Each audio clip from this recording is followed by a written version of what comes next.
ತುಂಗಭದ್ರಾ ನದಿ, ತುಂಗೆ ಮತ್ತು ಭದ್ರಾ ನದಿಯ ಸಂಗಮದ ಕ್ಷೇತ್ರವಾಗಿರುವಂತಹ ಕೂಡಲಿ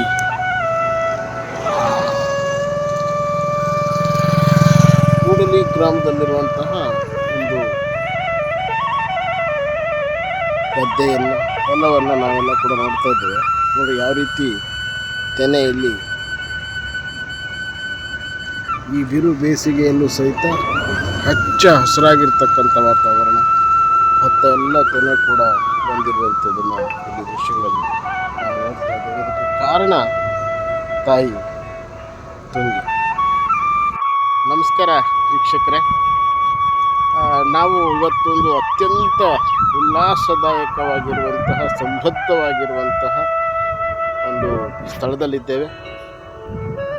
ಬಹಳ ವಿಶೇಷತೆ ಅಂತಂದರೆ ಯಾವ ರೀತಿ ಬೇಸಿಗೆ ಇದೆ, ಎಲ್ಲ ಕಡೆಗಳಲ್ಲೂ ಕೂಡ ಬರಗಾಲ ಯಾವ ರೀತಿ ಬಂದಿದೆ, ಮಳೆ ಮರೀಚಿಕೆಯಾಗಿ ಹೋಗಿದೆ, ಅಂತಹ ಒಂದು ಕಾಲಘಟ್ಟದಲ್ಲಿ ನಾವೆಲ್ಲರೂ ಕೂಡ ಇದ್ದೇವೆ. ಆದರೆ ಇಲ್ಲಿ ಒಂದು ಸ್ಥಳಕ್ಕೆ ನಾವು ಭೇಟಿ ಕೊಟ್ಟಂಥ ಸಂದರ್ಭದಲ್ಲಿ ಇಲ್ಲಿನ ವಾತಾವರಣವನ್ನು ನೋಡಿ ನಿಜಕ್ಕೂ ಯಾವ ರೀತಿಯ ಒಂದು ಮನಸ್ಸಿಗೆ ಉಲ್ಲಾಸ ಆಗ್ತದೆ ಅಂದರೆ ನೀವೇ ನೋಡ್ಬೋದು ದೃಶ್ಯಗಳಲ್ಲಿ. ಯಾವ ರೀತಿ ಇದು ಮೇ ತಿಂಗಳಲ್ಲಿ ಕಂಡುಬರ್ತಾ ಇರ್ತಕ್ಕಂಥ ದೃಶ್ಯ. ಆಕಾಶದಲ್ಲಿ ದಟ್ಟ ಸೂರ್ಯ ನೋಡಿ, ಅಲ್ಲಿ ನೋಡ್ತಾ ಇದ್ದೇವೆ ಯಾವ ರೀತಿ ಸೂರ್ಯ ನೆತ್ತಿ ಮೇಲೆ ಇದ್ದಾನೆ ಅಂತೇಳಿ. ಆದರೆ ಕೆಳಭಾಗಕ್ಕೆ ಬಂದು ನೋಡಿದ್ರೆ ಇದು ಪಚ್ಚೆ ತೆನೆ, ಇಲ್ಲಿ ಭತ್ತದ ತೆನೆ ಯಾವ ರೀತಿ ಇಲ್ಲಿ ಓಲಾಡ್ತಾ ಇದ್ದಾವೆ, ಇದನ್ನು ನಾವು ನೋಡ್ಬೋದು. ಅತ್ಯಂತ ಸಂತೋಷವಾಗ್ತದೆ. ಇದಕ್ಕೆಲ್ಲ ಕಾರಣ ಆಗಿರುವಂಥದ್ದು ಈ ಗ್ರಾಮ ಇರುವಂತಹ ಆ ಒಂದು ಸ್ಥಳ. ಇದು ತುಂಗಾ ನದಿ ಮತ್ತು ಭದ್ರಾ ನದಿ ಎರಡೂ ನದಿಗಳು ಸಂಗಮ ಆಗಿರುವಂತಹ ಶಿವಮೊಗ್ಗ ಜಿಲ್ಲೆಯಲ್ಲಿರುವಂತಹ ಕೂಡಲಿ ಕ್ಷೇತ್ರ. ನೋಡಿ ಇಲ್ಲಿ ಯಾವ ರೀತಿ ಎಲ್ಲ ಆ ಒಂದು ತೆನೆಗಳು ಸಹಿತ ಇಲ್ಲಿ ಓಲಾಡ್ತಾ ಇರ್ತಕ್ಕಂಥ ನಾವು ದೃಶ್ಯಗಳಲ್ಲಿ ನೋಡ್ತಾ ಇದ್ದೇವೆ. ಅತ್ಯಂತ ಸಮೃದ್ಧವಾಗಿ ಇಲ್ಲಿ ಆ ಒಂದು ಕವಿ ನಿಸಾರ್ ಅಹಮದ್ ಅವರು ಹೇಳ್ತಾರೆ, ಯೋಗದ ಸಿರಿ ಬೆಳಕಿನಲ್ಲಿ ತುಂಗೆಯ ತೆನೆ ಬಳುಕಿನಲ್ಲಿ ಅಂತ ನೋಡಿ ನಾವು ನೋಡ್ತಾ ಇದ್ದೇವೆ.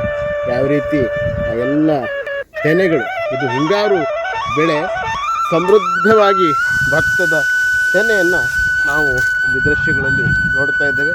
ಎಂಥ ಅದ್ಭುತವಾಗಿ ಕಣ್ಣು ಹಾಯಿಸಿದ ಉದ್ದಕ್ಕೂ ಬಂಗಾರದ ಬಣ್ಣದ ತೆನೆಗಳು ಇಲ್ಲಿ ನಮ್ಮ ಕಣ್ಣಿಗೆ ಕಾಣಿಸ್ತವೆ. ನೋಡಿ ಆ ಭಾಗದಲ್ಲೆಲ್ಲ ಹಚ್ಚ ಹಸಿರಾಗಿರ್ತಕ್ಕಂತಹ ಅಡಿಕೆಯ ತೋಟ, ಈ ಭಾಗಕ್ಕೆ ಅಂದರೆ ನೋಡಿ ಎಲ್ಲ ತೋಟಗಳನ್ನು ನಾವು ನೋಡ್ತಾ ಇದ್ದೇವೆ.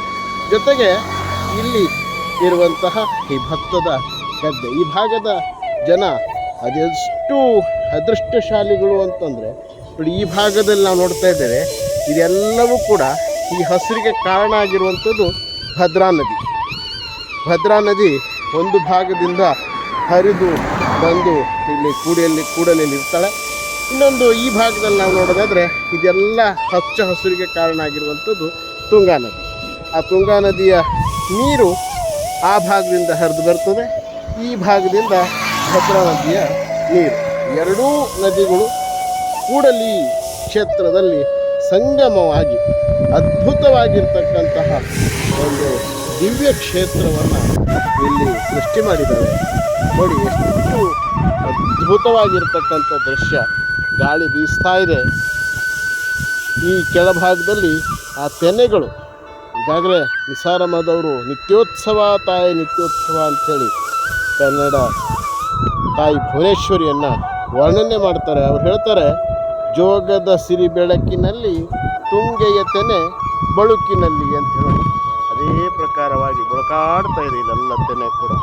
ಇದು ಹಿಂಗಾರು ಬೆಳೆ, ಇದು ಭತ್ತದ ಬೆಳೆ, ಹಿಂಗಾರು ಬೆಳೆ.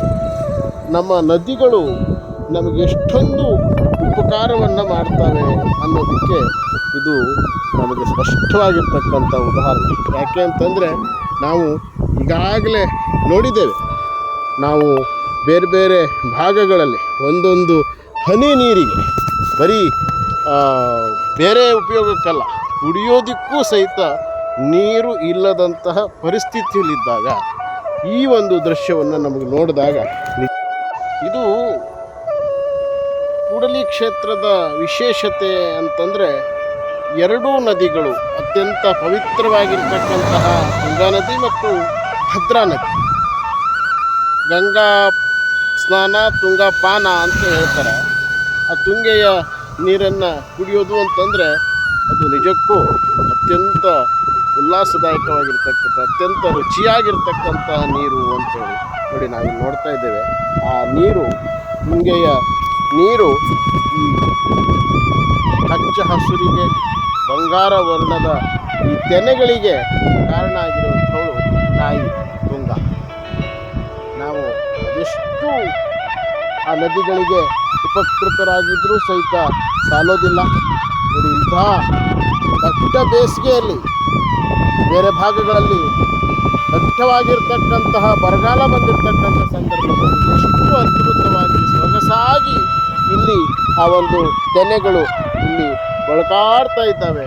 ನಾವು ಇದನ್ನು ನೋಡೋದಕ್ಕೆ ಒಂದು ನಮ್ಮ ಕಣ್ಣುಗಳು ನಿಜವಾಗಿಯೂ ಪಾವನವಾಗ್ತವೆ ಅಂತ ಹೇಳ್ಬೋದು. ಇದು ಎಂಥ ಅದ್ಭುತವಾಗಿರ್ತಕ್ಕಂಥ ಕ್ಷೇತ್ರ ಅಂತಂದರೆ ಶ್ರೀಮದ್ ಜಗದ್ಗುರು ಶಂಕರಾಚಾರ್ಯರು.